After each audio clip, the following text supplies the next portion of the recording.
And now, we vest our attention on why the stars and bars also commands much negative connotations from its detractors. As with all aspects of civilization, history by itself has no meaning. It is simply a collection of raw material facts. However, it is how we interpret history that gives it meaning. The modern euphemism is narrative.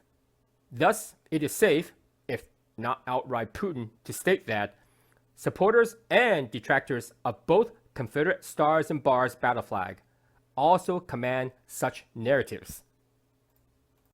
From detractors' angle, they would simply assert that the stars and bars were used by Southern state partisans after the end of 1865 American Civil War to politically harass and enact pogroms, violence against recently freed African American slaves. This culminated in the infamous Ku Klux Klan domestic quasi-terrorist group bent on white supremacy through both ballot box and open violence against its opponents for a good part of 150 years. They frequently flew the stars and bars as its hereditary political banner.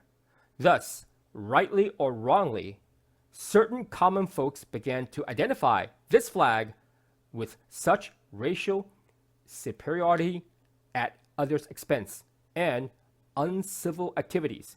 However, advent of nationwide U.S. television broadcasts in the late 1940s brought such news coverage to every corner of the US of A on a daily basis, with civil rights and racial segregation emerged as major political topics in the 1950s, resulting from, in part, mass worker migration of American citizens during the Second World War.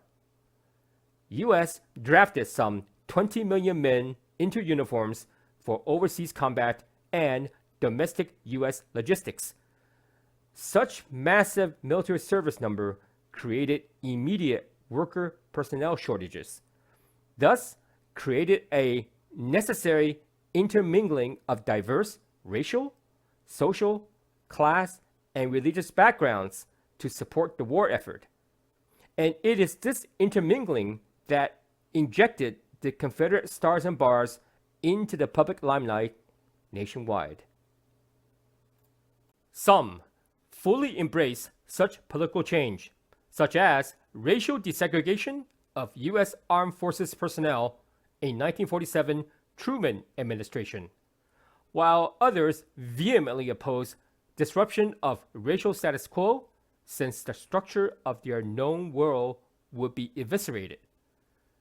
In 1949, National Democrat Party adopted a federal civil rights platform for the 1950 presidential election.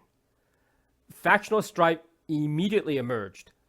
Democrat Party faction in Southern American states vehemently opposed this platform. Thus, they splintered and formed separate Dixiecrat Party for the next 10 years, adopting a 3/4 racial Confederate stars and bars battle flag as its forefront banner. And this is the modern origin where all contention and confusion over definition of the Confederate battle flag ensued.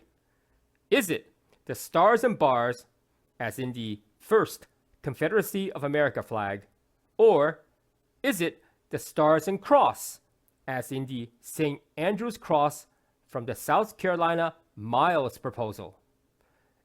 Is this flag interpreted as racial intolerance, preservation of status quo, suppressing ethnic minorities, openly promote pogroms against other Americans, or is this flag interpreted as states' rights, self-determination, preservation of Southern identity, heritage, and culture?